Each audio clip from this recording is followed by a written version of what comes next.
Thank you very much, Excellencies, Deputy Prime Minister, Trade and Industries.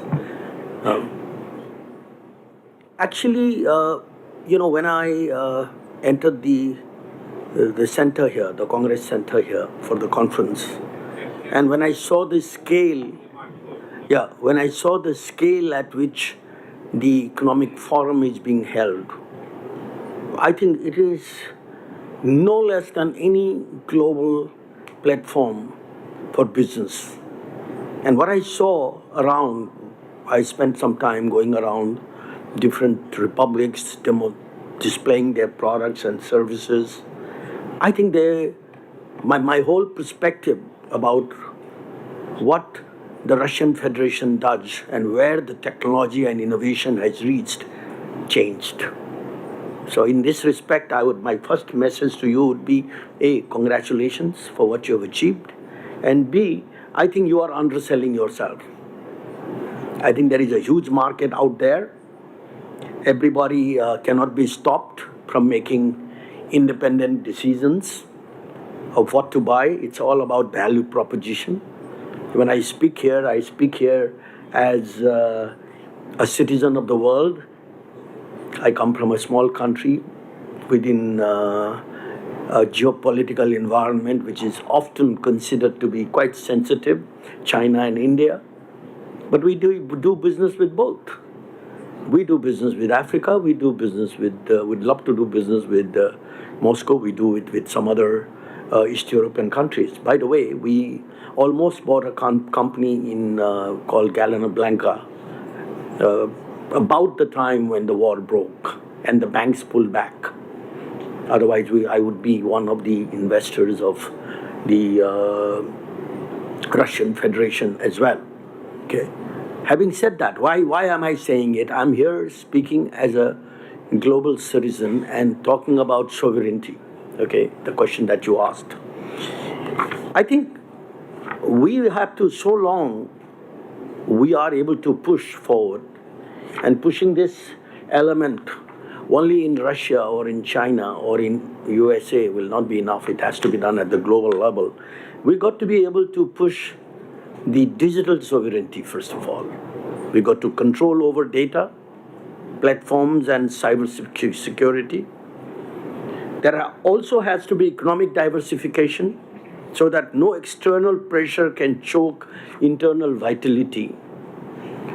However, having said that, I will add that so long there is merit in forging economic relationship, and if there is value proposition, businessmen will find a way.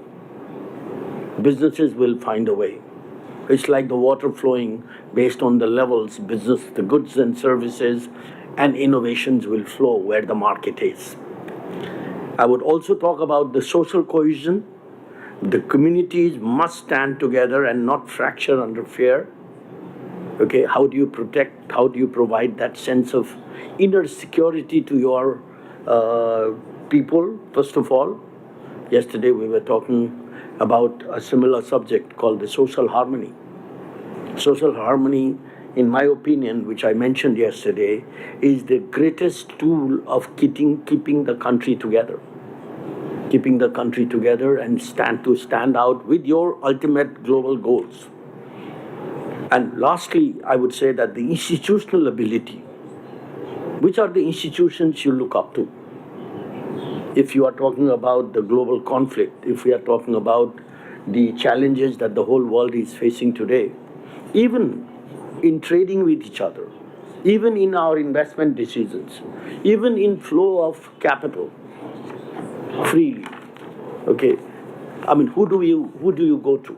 So there has to be a mechanism where these issues need to be debated, and something needs to be left out of this conflict, which is driven out of, I would say, an agenda which may not be in the interest of the people or the country's economy.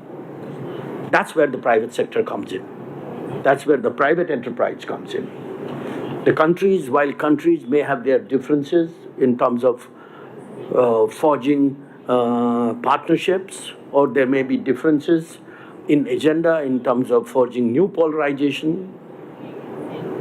Okay, like we were also we are clearly seeing the whole world being repolarized. I think the centers of the economic alliances are shifting. Okay, and that's going to happen. It's a part of life.